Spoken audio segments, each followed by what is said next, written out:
Today, I want to talk about the Genshin impact, specifically how fans take these perfect digital communities and turn them into messy, complex subjects through fanfiction.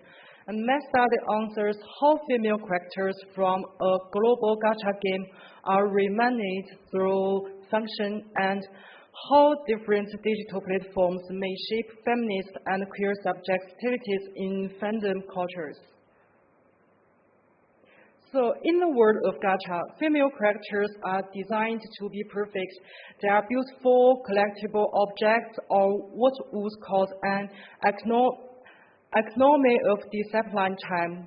Basically, the game wants you to look at them, hear them, and own them. But my question is, what happens when fans take them out of the game and put them into their own stories? In this study, I focused on two Genshin Apex characters, Ganyu and Rishin Shogun, also known as A.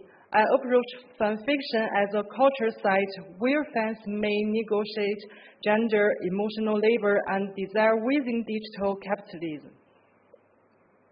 So today's presentation proceeds in 5 parts: research questions, theoretical framework and concepts, methodology and platforms, character case studies, and conclusions. So based on this, I'm trying to answer 2 main things here. First, how do fans rewrite these products into real people with their desires? And second is, does the platform matter? We often think fandom is universal, but does the story writing on L3 look different from on Lofter? I argue that a fan writing on L3 in the global north and a fan writing on Lofter in China are doing very different things. The infrastructure of the website shapes the story. To make sense of these stories, I draw a framework that connects affect theory with digital infrastructure. First, affective revolution. In my paper, I use this to describe how fans move characters from being commodities to be acquired into subjects of their own desire. It's a process of giving them an inner life that the original game often restricts. The second is affective capture 2.0.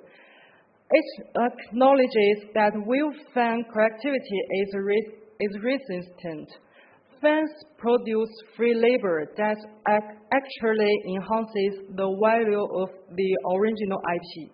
Finally is coded labor.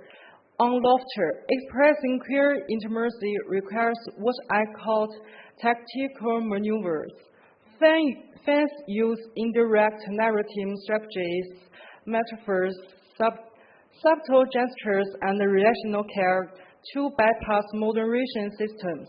This labor is not just about hiding. It's a sophisticated way of building a queer world within a state-managed digital space. So to see how these concepts operate in practice, we need to consider the platforms where these stories are produced. Now let's look at where this story happened. On one hand, we have L3.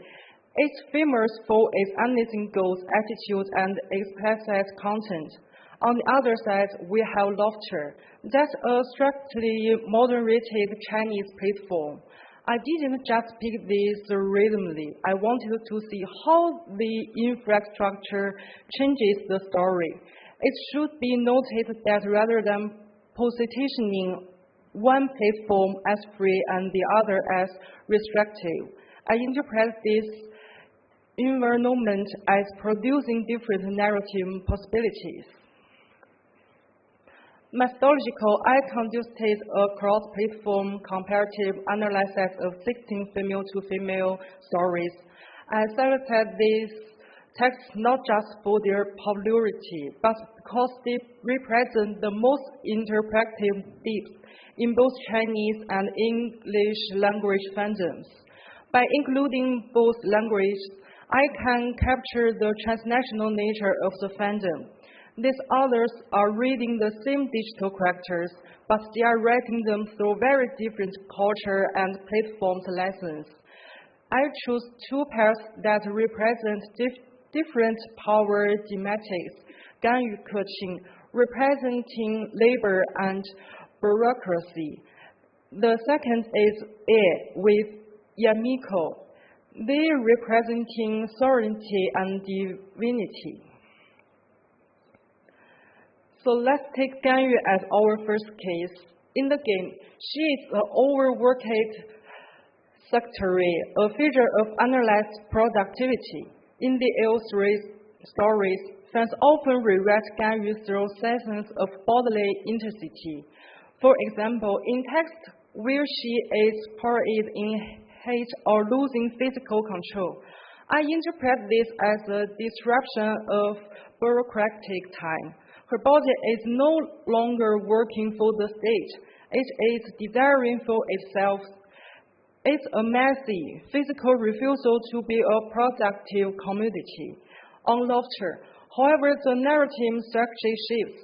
Here, Ganyu's agency appears through relational care. The intimacy isn't found in expensive sex, but in senses of cooking, medical treatment, or even combing hair.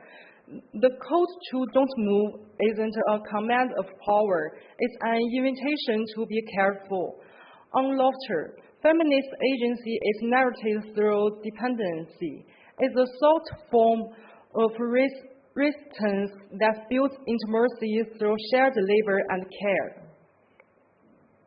The contrast is even more fantastic with Raiden A.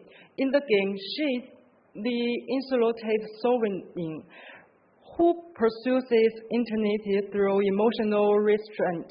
On Luyao LIU, fans humanize this goddess through erotic vulnerability. They place her in situations where her divine authority must yield to consent-based intimacy.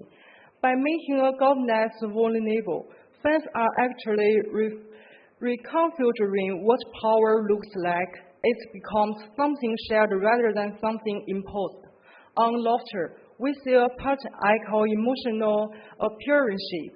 It is often portrayed as classy or inexperienced in human emotions. Stories focus on her hesitation, her blushing, or the relatives of her ears. I interpret this as a form of negotiated agency. Her agency isn't about being all-powerful ruler. It's about her gradual learning of how to be interdependent and emotionally present. So, when we put this side by side, what do we see? On Luyao LIU, agency is loud. It's about the body, its pleasant desire, and the restful of norms. However, on laughter, agency is quiet. It is coded, relational, and built through care. This tells us that queer femininity is not a universal category. It is something that is negotiated between the fan's desire and the platform's governance.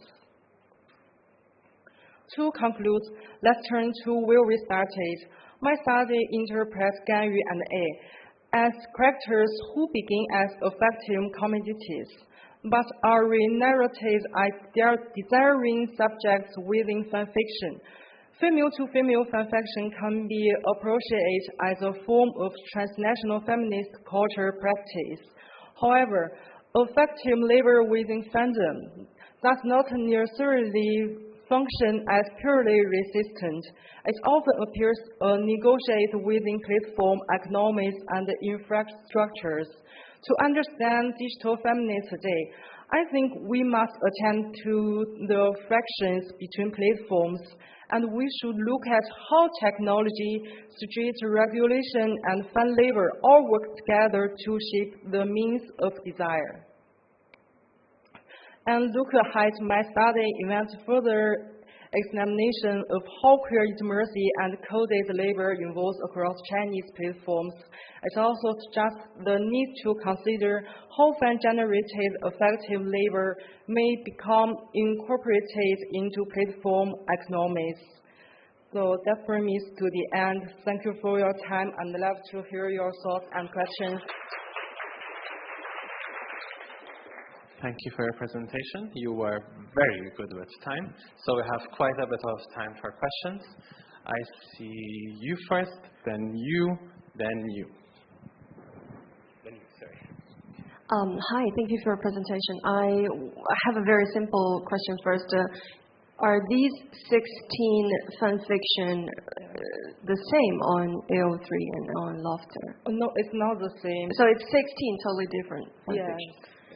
Okay, so why comparing like totally different 16 fanfiction across these two platforms? It could be like pure statistic facts, or it could be just policy oriented. You know, there are some restrictions on certain platform, and AO3 relatively does not have that much restriction. That could be the reason why would you still make comparison. It's not, I mean, it's not because of the Genshin impact or because of the feminist story. How does that happen? It could be just because of the policy, the platform policy, right? Actually, in my methodology, I chose the 16 fanfiction types because, and 18 on AO3 and 18 on 8 on AO3 and 8 on Lofter. Because when I chose this, I found in AO3 many Chinese authors put the text in here, but they use the English language.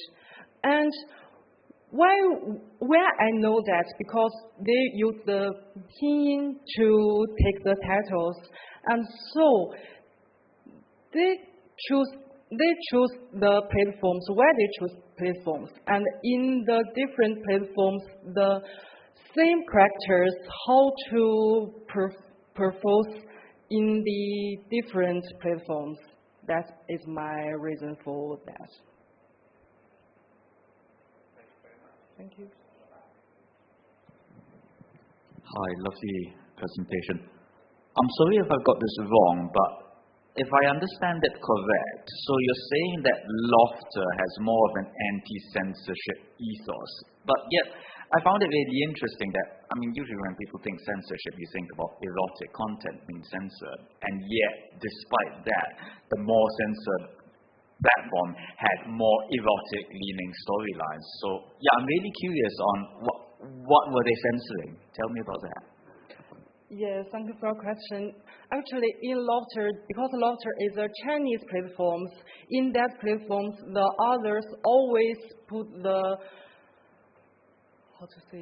text only. It's not about the sexuality or sex behaviors. But if they want to put some like sexuality text or sex behavior text, they always take website link in there. So I think it's so interesting because they always choose the AO3 to be the other platforms to put the sex behaviors text in there.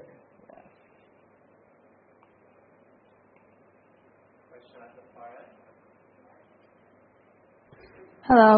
Yeah, so it's a very interesting topic. And my question is, so if external content restrictions were removed, would you think that the Lofter writers will begin to write more like AO3 writers? Or do you think has Lofter already developed its own distinctive way of expressing themselves that would remain different regardless of regulatory limits?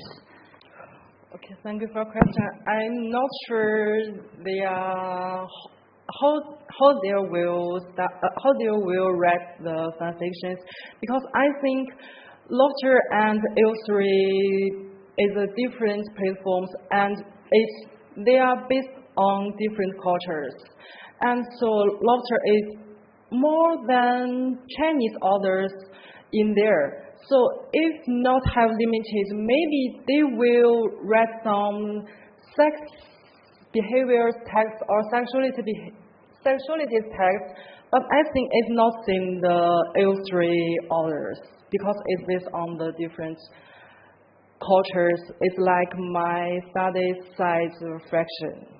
Yeah, thank you. Another follow-up question is that because we are talking about two women, right? So if two women are paired together in these texts, so would you think that creates somehow a kind of equality, or do we see also, or do you see patterns where one leads or one follows, one protects and one depends, one teaches and one learns? I think it's a possibilities in the world because in China we always don't have many LGBTQs and yes, so the female to females maybe is a new possibilities, and actually many others thought the fan fiction is a YouTube buy in our minds because I can read everything in there because it's not really. So maybe I think it will be a new lesson about this. Thank you very much. Hi, thank you for the presentation. Thank you. I'm just interested in the way you've analyzed character dynamics and the way fan practices in fan fiction work. Can these observations also can they be extended to fan art as well, or have you looked at that? Actually, I'm not thinking about your questions yet. Maybe I will later think about that. Right now, just you've looked at fan fiction exclusively. Thank you. We still have a bit of time, so I'm going to take my chair position to take over. You can be afterwards.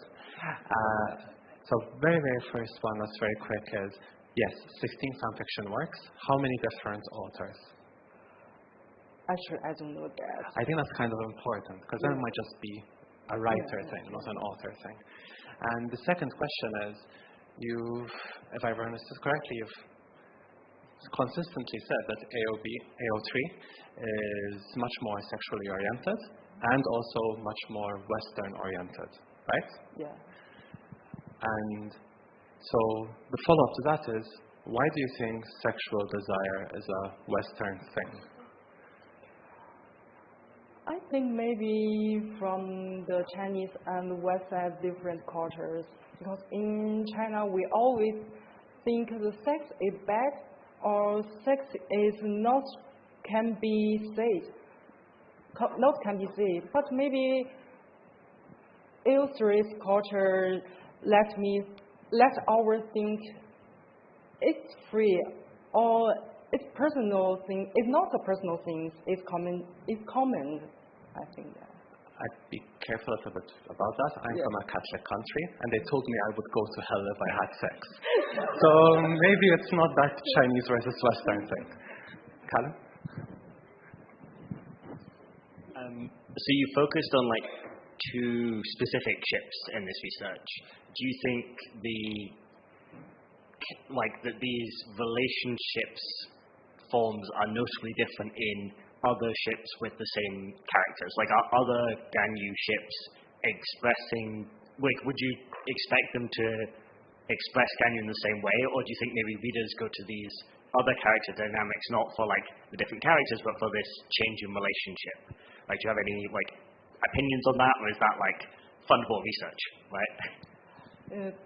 I think it's interesting point because I think the fan fiction is based on the author's mind and author's thoughts. So I don't want to see the same characters in the different fan fictions. I want to see the more thought about the fan fiction and their behaviors, thoughts, or minds like this. Thank you. Okay, thank you very much for your very interesting presentation. Round of applause again. Thank you. For Ms. Liao.